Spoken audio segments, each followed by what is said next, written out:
What a complete fucking insult to your ancestors' history of struggling under slavery. To think that there was once a time where you had legitimate concerns if you were black in America. You know, slavery, segregation. And yet apparently now, the racism that these apparently racist blacks are fighting against is the racism of subliminal messages, which ultimately turned out to be meritless. You guys may have heard of the clothing company Gap, popular clothing company. Well, they released an advertisement a few days ago, and this is it right here, the one on the left. Ignore this black and white one on the right. This image on the left was deemed racist by race-obsessed blacks. It shows a white young girl resting her arm on the head of a young black girl. And apparently, people got up in arms, mostly racist blacks, who are probably being manipulated by white liberals, because even the so-called pro-black empowered crowd, they still puppet the sort of victim, boo-hoo, I can't do anything, I'm weak and pathetic under white supremacy and white people, that white liberals have brainwashed into blacks for so many decades now. So the problem, of course, is that the Gap ultimately did remove the advertisement. You know, politically correct, cowardly corporations removed the racist ad, but of course someone found on the internet this picture on the right. It's a black and white image from the same clothing company, and it shows a young black girl resting her arm on the head of a young white girl. You have the left picture, you have the one on the right, and did these same blacks get up in arms because they said that this was racist? Of course not. Because the blacks who are complaining about this literal non-existent racist case are racists themselves. So, of course, as you see, it's blatant double standards. And that, of course, is one reason why I voted for you-know-who, Mr. Donald Trump, bringing in to the stupid, racist, bullshit double standards. Link to the shirt is below because it's a badass shirt. But it really kind of points to how irrational these people are, because they see racism literally where none exists. And there's actually a long history of the Black Lives Matter movement seeing racism where none of it exists. And one great example of this was the WDBJ shooter. You guys may have remembered a few months ago, this guy shot two of his news anchor co-workers. And in his manifesto, he claimed that he experienced racism at work. Of course, what racism did he experience? This totally unhinged schizophrenic maniac? Well, he claimed that his coworkers once brought watermelon to eat for lunch. And he thought that that was a way of his coworkers to mock him subliminally. You know, the stereotype of black people liking watermelons.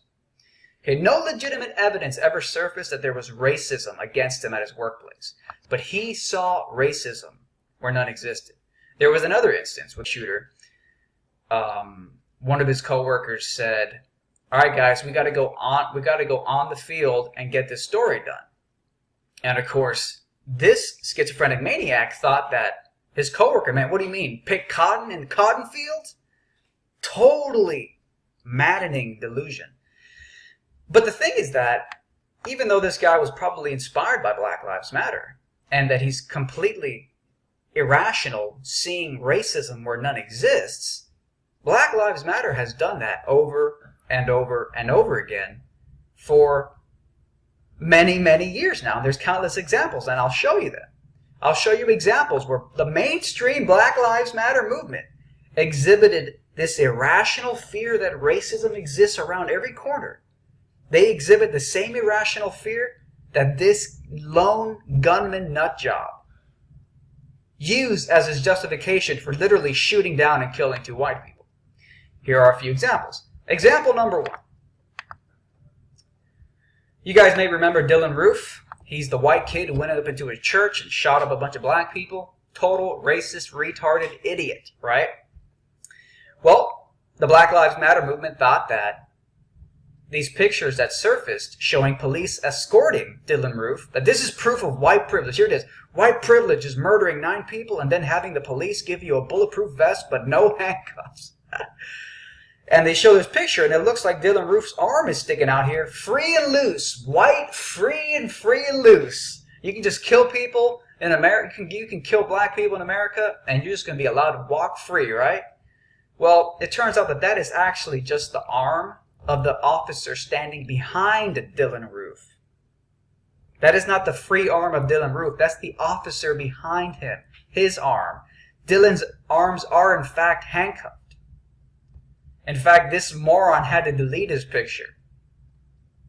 So that's just one example of these people literally seeing racism where none exists. Here's another example.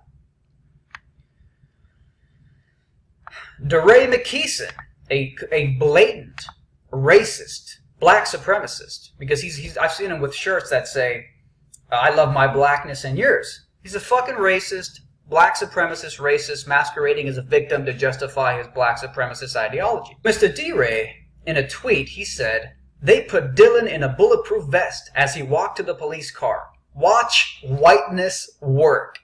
So this racist idiot, who is arguably just as unhinged as Bryce Williams, the WDBJ shooter, in his paranoid schizophrenic belief that racism exists around every corner, he thinks that because Dylann Roof is being escorted with a bulletproof vest, it must be because white privilege.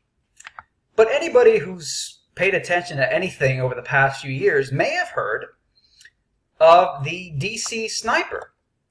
And this is a guy who, with his father, were literally shooting down people with a sniper rifle for, I think, weeks before they were caught. This guy right here is being escorted with a bulletproof vest, just like Dylann Roof. This guy killed 16 people. Some say he was racially motivated, apprehended without an incident, and given a bulletproof vest. Dylann Roof, he killed 9 people. That's nearly half of what this guy killed, escorted in a bulletproof vest. So by this racist retard's logic, isn't this proof of black privilege? Of course not, because these are just racists who don't want to admit it. I would say it's not necessarily black privilege, but it's also not white privilege. It's just what you do. It's standard police operations. But that's just the beginning. That's just the beginning of the irrational seeing racism where none exists of the Black Lives Matter movement. Here's another example. In September 2015, students, probably a bunch of racist black students, sorry, it's just true, at the University of Delaware, they thought they saw nooses in the trees on campus. These race-obsessed, racist, paranoid, schizophrenic idiots. It turns out that lanterns, tree lanterns, were mistaken for nooses on the campus. It turns out that these were not nooses. They were actually the strings that hold up common party lanterns. These right here. These lanterns here. You hold them up with these little strings, you pull them off, and if you're a lazy college student, you're not going to climb the tree to take the fucking string out. And they literally had a panic attack. There was a whole investigation that the campus came to a grinding halt. The racist black students on campus held their stupid, cliche Black Lives Matter fucking protest. And it turns out that it was literally just strings from tree lanterns that they thought were nooses. So they literally go through life with a confirmation bias, looking for racism around every corner. We have another example just from, I believe, yesterday or today. Indiana University. Apparently, a lot of dumb idiots go to college nowadays, including a lot of dumb racist black students. Indiana University students mistake a priest for a KKK member. This is a priest in a white robe. He's walking around on campus. He's a priest, mind you. And some racist, race-obsessed students, I don't know if it was a black student or a white student who saw him, notified everybody, there was a complete meltdown on campus. Official statements were released saying there's a guy on campus, there's a KKK member on campus, watch out, he might attack you. It turns out he was just a priest. But it shows you the racist, race-obsessed, paranoid, schizophrenic, arguably, mind of these black racists. So why did Gap take this picture down, but not this picture? Well, because white people generally are not as race-obsessed as, apparently, some racist blacks in this country are. Because, look at it. Did any white people get up in arms when they saw this picture and say, oh my God, this is racist, take it down, Gap? No, they didn't. It only happened the other way. It's called a racist double standard. Real simple. And no, it's not reverse race. No one said anything about reversals. It's just racism, period, you dopes. No one said anything about reverse. No, you're just racist, stupid. God. So, anyways, I mean, I could go on and on with this. I mean, it's also the same thing. You know, they said Oscars so white. You know, Will Smith said the Oscars were so white because there weren't enough blacks nominated. But approximately 76% of NBA players are black. White people watch black sports, black basketball, and I don't see them saying that, you know, it's unfair that there's a majority of blacks. So why is it unfair that there's a majority of whites in the Oscars? It seems the only people looking at race are race-obsessed, racist blacks, saying the Oscars is racist, saying this picture is racist. Yet you don't see any protests by whites saying, oh, if there's a black majority in this organization like the NBA, that is a problem. You don't see it the other way around. So it kind of tells you who is racistly race-obsessed here.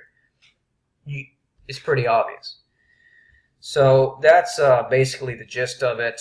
There's really nothing else for me to say on this topic. It's pretty ridiculous. Again, guys, kick-ass Trump shirts down below. Finally, someone with balls. I thought that was disgusting. The microphone, they just took the whole place over. That will never happen with me. I don't know if I'll do the fighting myself or if other people will, but that was a disgrace.